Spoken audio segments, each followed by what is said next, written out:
subscribe to my channel. दोनों भाइयों की तरफ से पूरे हिंदुस्तान को নমস্কাৰ মই পাণ্ডু আকৌ এবাৰ আজি নিউজ হ'ল পেট্ৰলৰ দাম বঢ়াৰ কাৰণ কি আছিল পেট্ৰলে কিয় লিটাৰ মাক পাইছিল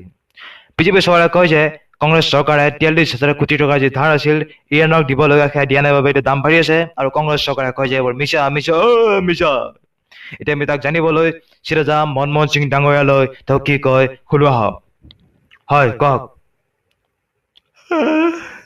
কিবা কওক অলপ বলিয়ে কুষ্ট বলিয়ে মনমোহন সিঙৰ দৰে একো নকলে অৱশ্যে একো নকয় তেওঁ এতিয়া যাম আমি ৰাহুল গান্ধীলৈ তেওঁ কি কয় শুনো আহক ये गलत है ये बिल्कुल गलत है अब जो बढ़ रहा है पैसा वो गलत है हमने पैसा दिया था ये गलत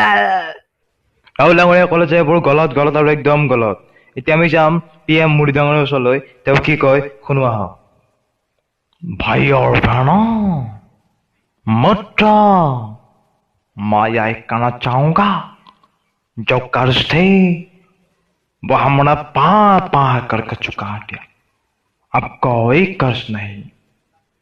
मैं 50 करोड़ भारतीय से जानना चाहता हूं अगर तेल के दाम बढ़ने से लोग साइकिल चलाता है तो इसमें खाता है क्या साइकिल चलने से शरीर तंदुरुस्त रहेगा और तेल की भी बचत होगी मित्रा मैं यह कहना चाहता था धन्यवाद तबे गम पालो जे ধাৰ পৰিশোধ কৰা হ'ল এতিয়া বৰ্তমান ধাৰ সাৰ মাৰ একো নাই বৰ্তমান তো তেল দাম বঢ়া এটাই কাৰণ কয় যে তেলৰ দাম বঢ়াৰ ফলত মানুহ চাইকেল চলাব যাৰ ফলত শৰীৰ ভাল থাকিব দেহ ভাল থাকিব আৰু তেলৰ দাম পিছত চাগে কমিব পাৰে সেইটো মই গম নাপাওঁ তো আজিলৈ বাতৰি সমাপ্ত এইখিনিতে যদি মোৰ ভিডিঅ'টো ভাল লাগে তেন্তে লাইক কৰক শ্বেয়াৰ কৰক আৰু আগলৈ এনেকৈ ফানি বাতৰি পাবলৈ মোৰ চেনেলটো ছাবস্ক্ৰাইব কৰক